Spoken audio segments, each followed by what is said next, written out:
Hi everybody, my name is Jeremy Siskind. I'm the author of Jazz Piano Fundamentals, a whole 3-book series that kind of tells you most of everything you know to be a jazz pianist, as well as this book, Playing Solo Jazz Piano, which, little known fact, you can actually read it upside down.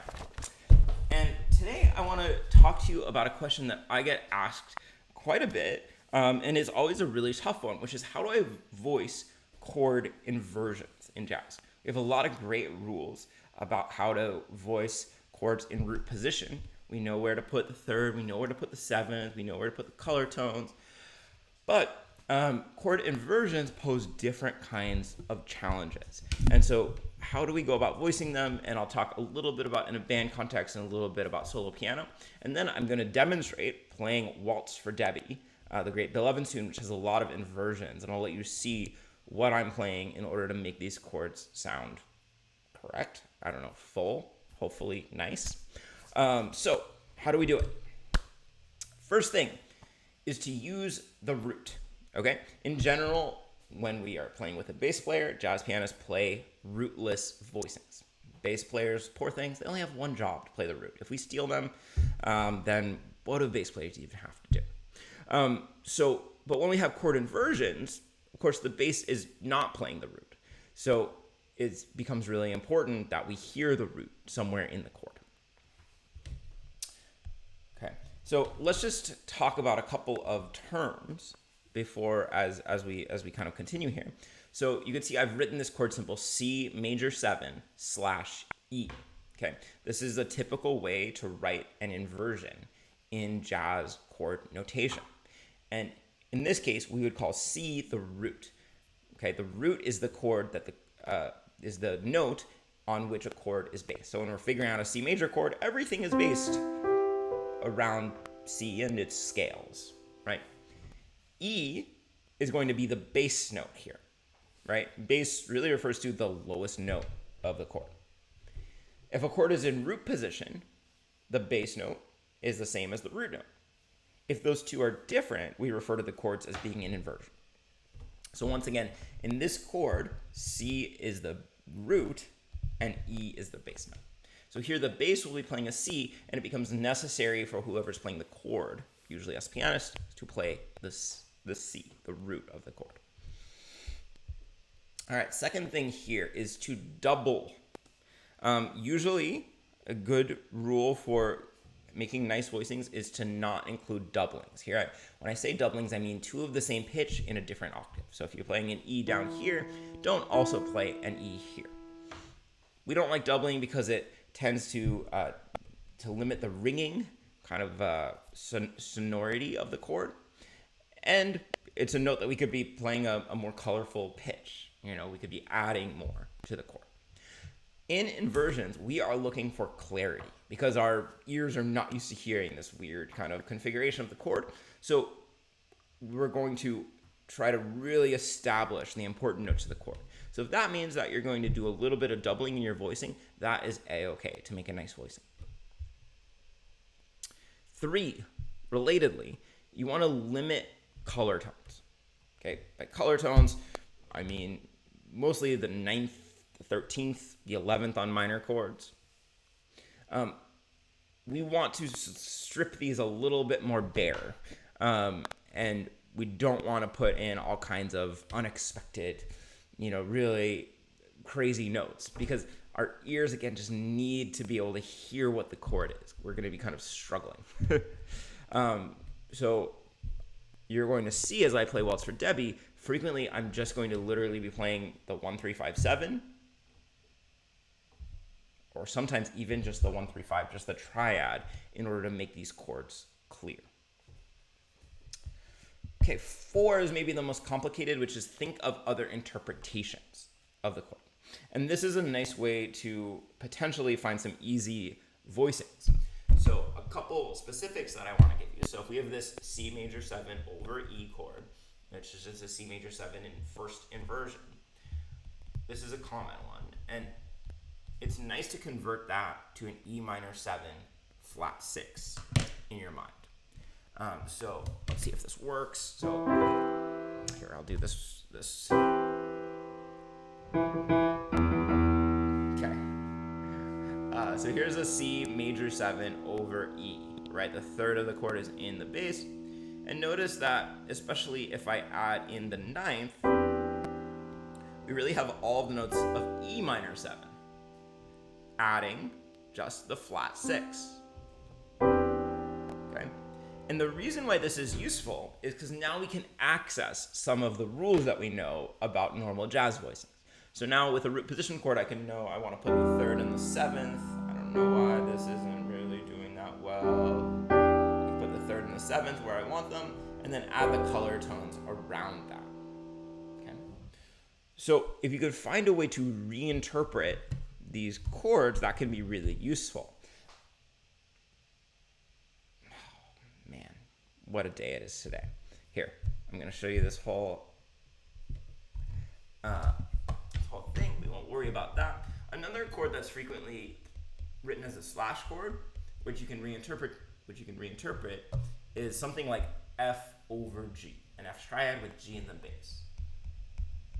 And you might be familiar that this is one way to write a sus chord. And you're going to be able to find nice voicings really easily if you reinterpret it as a G sus. And in fact, there's lots of ways to write variations of sus. Like this is a G sus flat 9, F minor over G. Or D minor 7 over G also creates that sus kind of sound. So again, why does this matter? Because now we can take the third and the seventh, or in the case of sus chords, the fourth and the seventh, and put them where we would usually put them on the piano, and then base the color tones around those sorts of things. But not every chord has an easy translation. For instance, C major 7 over G just like doesn't particularly look like any chord that I know. So it's not always going to be possible to make these equivalencies, but that can be a really useful way of doing things. And then number 5, you can limit or eliminate alterations. Excuse me. So for dominant chords, we often add in an extra flat 9, an extra sharp 9, whatever it might be. But for, again, I'm looking for clarity on these chords. So I'm often not going to add other sorts of alterations to inverted chords. Okay. I'm going to pause for a second, and then we're going to work on Waltz for Debby. All right, welcome back. Technical difficulties solved. So let's dive into Waltz for Debby, and let's see how we can voice some of these chords to make them sound good. So the first chord here is an F major 7 over A. So there's a few ways we can go about figuring out a voicing for this chord. So one of them is really taking this literally. So F major 7 has these 4 notes, and so I'm going to spread them out. Now, one thing to notice is that I would not do that, even though it is one solution, but it includes this interval of minor ninth, which we generally want to avoid in voicings. So it could be this. I might also just want to fill this in a little bit more, so I might do some doubling here, just so that it's a little bit more solid, or even put in a ninth. That G is the ninth of F major. Now remember, this is one of those chord symbols that we could reinterpret. So we could reinterpret this to A minor 7, flat 6. Excuse me, I'm going to sneeze. Excuse me. And in that case, when I think of an A minor 7, flat 6, I'm thinking of those as the essential tones, and then I want to add in the flat 6. So I might do something like that. And I may or may not add in E natural, which is the 5th of A minor, and it's the major 7th of F major. But it could be that, could be that, could be that. That's generally my range of possibilities. Now, I'll say just as a side note that I have a feeling that when Bill Evans plays this, sometimes he plays it as a triad, and that's possible too. Just leaving out any kind of seventh or any kind of ninth. All right, so then we're going to D minor, G minor, C7, and then we get to this A7 over G. Okay, so this is a very particular chord. It's a dominant chord with the seventh in the bass. And if you've taken your classical theory, you know that these chords really want to step downwards. And personally here, I'll do it two ways for you. So one is that I will really do a ton of doubling, and I will be playing the G in the bass and then just a triad for A major above that, right? Because what's a seventh chord other than a major triad with the dominant seventh? So here I have major triad, G is the dominant seventh. Now, if I do want to add alterations, so that would have no alterations as is, right? If I do want to add alterations, I can kind of do this fun reinterpretation. You know, so I'm adding in the flat 9 and the 13th. I could add in the sharp 11 as well. And as I add in alterations, this is becoming more and more like a G diminished 7th. So that's a possible reinterpretation for this dominant 7th chord with the 7th in the bass. Similarly, for this D7, I might really strip it down and play just the triad or just the triad with the 7th. Now notice if you leave the root out and you double the 7th, this sounds horrible. And I was at a concert recently where somebody played these without the roots and they played... do it. I mean, you're just emphasizing that tritone and it really sounds god awful. So you really need the root in there in order to make the tritone sound a little bit less dissonant. I could do more doubling. I could add in the 9th chord if I want. And again, if I start adding alterations, it's not impossible. There's the sharp 9 and flat 9.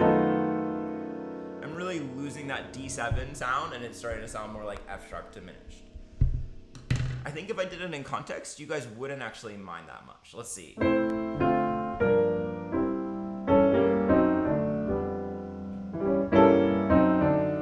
Right? It's not bad. But it's different than these almost more classical sounding voicings. Here's what I would like automatically play for G7 over F. Notice it's a triad with the 7th in the bass.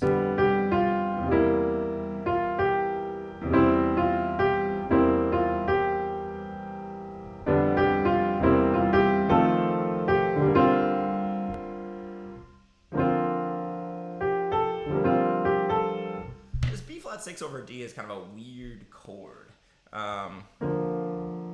Because the 6th really makes it sound like a minor 7th chord, but it might be written like that because of the melody. You know, I don't really know. Yeah, the G is in the melody. So you could voice it like this if you wanted. Honestly, if I'm playing this tune, I'm probably just gonna play a B flat triad there.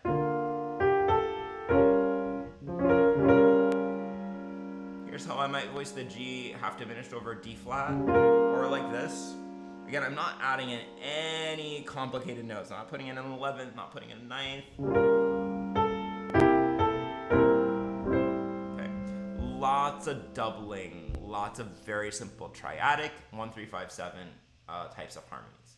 So let me just play this for you so you can watch the voicings go by. And I'm going to play a simple version first, and then maybe I'll play it in a more complex way. So.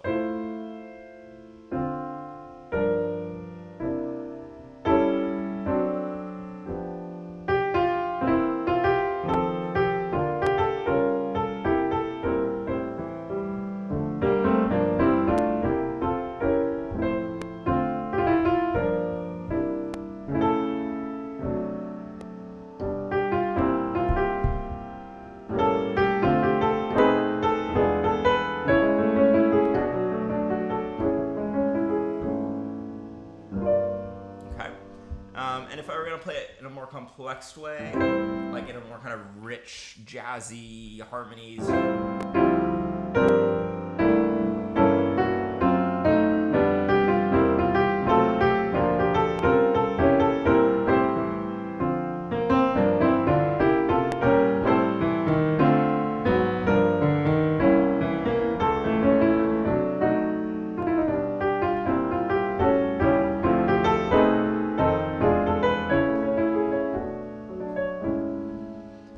That's interesting. I feel like, especially after the lyric, which was, I'm pretty sure written by Gene Lees after the instrumental versions had come out. But the lyric, of course, is about innocence, and it's so lovely thinking about that lyric to put in triads and these really simple chords. So personally, I would prefer playing it the first way rather than the second way, but things repeat, so you can try it some different ways. So those are my tips, and I will go back here for playing inversions. Use the root, double, limit chord tones, think of other interpretations, and limit or eliminate alterations. Thank you so much for watching and checking out the video. Why don't you use the word inversion in the comments if you watched all the way to the end. I'll see y'all soon. Bye-bye.